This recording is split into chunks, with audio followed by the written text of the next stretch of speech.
There are a lot of fitness myths out there. This video, I'm going to go over 5 of them to clear up any confusion around your workouts to make sure you are assessing them the right way. Hello, welcome back to my channel.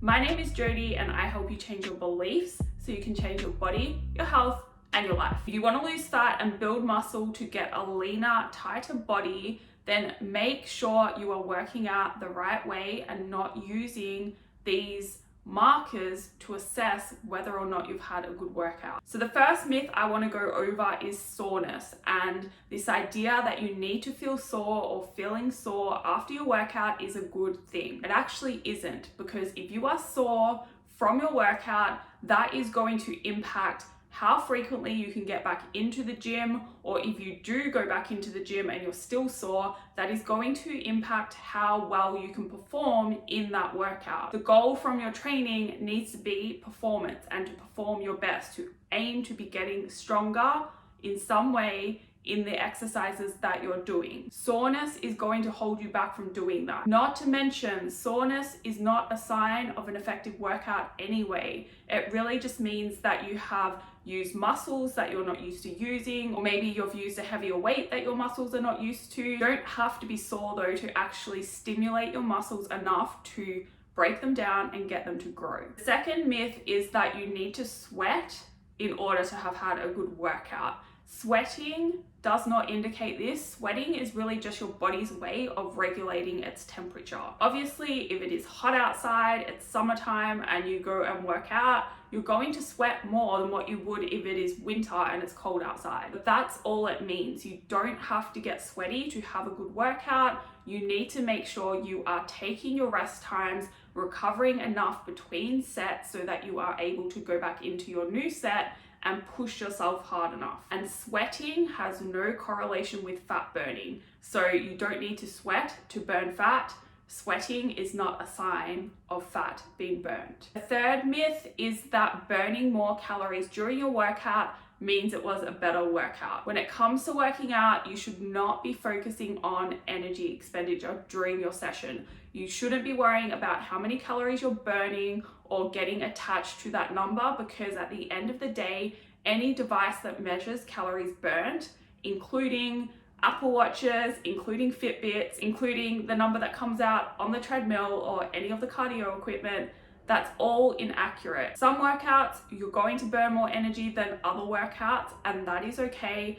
What matters is quality and making sure you are pushing yourself almost to failure on most sets within your workout. Obviously, that depends on your program and your skill level. If you're a complete beginner, then you probably don't need to go to failure or close to failure, but generally, you want to make sure those last 2 to 3 reps of every set, no matter what rep range you're working within, those reps should be very difficult. Next myth is that working out more frequently is going to get you faster results. To an extent, this is true, but it really depends again on how fast you are recovering from your training. It also depends on realistically how consistent you can be with more sessions. You're much better off getting 3 really good workouts in every single week consistently than what you are trying to aim for 6 days a week, missing workouts here and there, or not really recovering well from your training and then going into each workout not feeling your strongest or your best, and then therefore not able to perform your best. So long as your training volume is distributed well over 3 days a week, that is totally fine. If you want to spread it out over 5 days a week, that is okay. That is where I'd kind of cap it though. Having at least 1 full rest day, if not 2 full rest days, I find works best. Now, a lot of you make the mistake of just say sticking to 3 or 4 days a week, making some good progress, and then thinking, okay, I'm gonna add more workouts in and that's going to speed things up. In many cases, it's going to slow you down if you can't stick to that plan and if you are not recovering well. Okay, the last myth is that you need to be doing cardio and stretching and all of that to warm up before your workout. Walking or running on a treadmill for whatever period of time is not the best way to warm up for a weight training workout. Same with stretching. What you need to really focus on for a good warm up is warming up the movement patterns and warming up your joints. So what I like to do, you can do a little bit of stretching if you want to, but what is more important is going through some mobility drills to really warm up your joints that you're going to be using. So say if you are going into deadlifts or squats, you want to warm up your hips especially. Then you also want to make sure you are warming up with the actual movement. So if you are doing squats,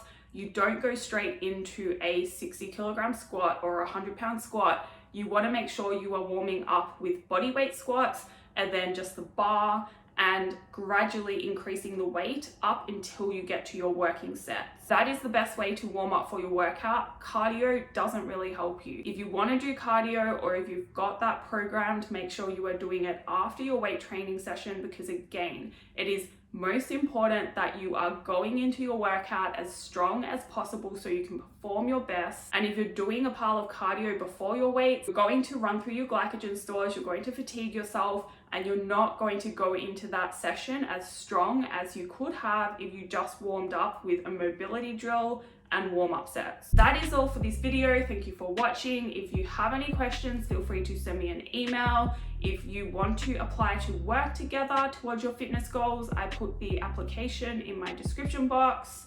And if you want to see more, please hit subscribe. If that is the case, I'll see you in the next video.